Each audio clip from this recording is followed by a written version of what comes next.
আপনিও কি একাকিত্বে ভুগছেন? তাহলে ভিডিওটা আপনার জন্য। শেষ পর্যন্ত ভিডিওটা দেখতে থাকুন। নমস্কার, আমি সৌমিত্র।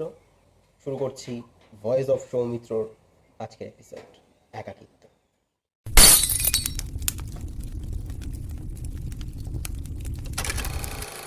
আমরা সবাই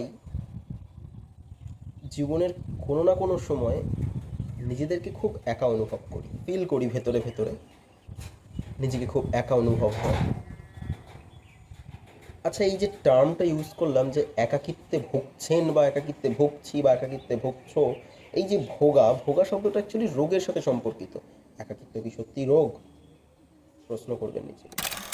আপনি হাজারো মানুষের মাঝে থেকে কখনো নিজের ভেতরের যে কর্মক্ষমতা বা ক্রিয়েটিভিটি সেটাকে উদ্ঘাটন করতে পারবেন না, কারণ আপনার মন বা মস্তিষ্ক সবসময় অন্যের কারণে বা অন্যের কোনো কর্মে নিযুক্ত থাকবে এবং সেখানেই আপনি নিয়োজিত থাকবেন।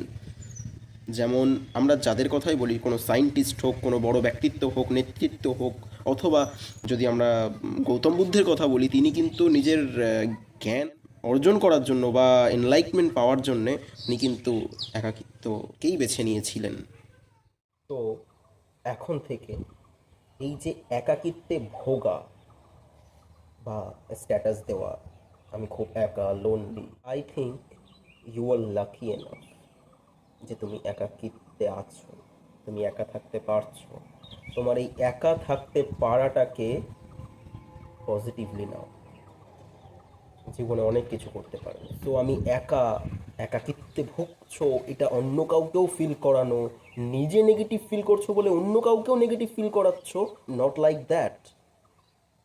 তুমি ক্রিয়েটিভ জোনে রয়েছো, একাকিত্বে রয়েছো মানে তোমার ক্রিয়েটিভিটি সেখানে পিকে থাকার কথা। যখন তুমি একা, তখন তোমার মধ্যে সৃজনশীলতা অনেক গুণ বেশি থাকবে। সুতরাং নিজের মধ্যে যে সৃজনশীলতা বা যে ক্রিয়েটিভিটি রয়েছে সেটাকে কাজে লাগাও যখন তুমি একাকিত্বে রয়েছো। যখন তুমি জনবহুল এরিয়াতে বা জনসমুদ্রের মধ্যে রয়েছো, তখন তুমি নিজের ক্রিয়েটিভিটিকে সাইডে রেখে বি হ্যাপি, চিল। বাট যখন একাকিত্বে রয়েছো, তখন একাকিত্বে ভুগছো বলো না, ইউ আর লাকি যে তুমি একা রয়েছো এবং নিজেকে উপভোগ করতে পারছো, নিজেকে জানো, নিজের ভেতরটাকে অনুভব করো।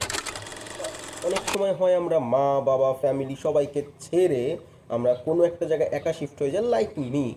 যেমন আমি সবাইকে ছেড়ে একা একা, আমার তো মনে হয় আমি আমার ক্রিয়েটিভ জোনে রয়েছি। কারণ আমি বাড়িতে থাকলে একটা অকর্মার ঢেকি হয়ে যাই, একদম সিরিয়াসলি। যখন আমি বাড়িতে থাকি বা বাড়িতে যাই, তখন আমি এক গ্লাস জল নিয়েও খাই না।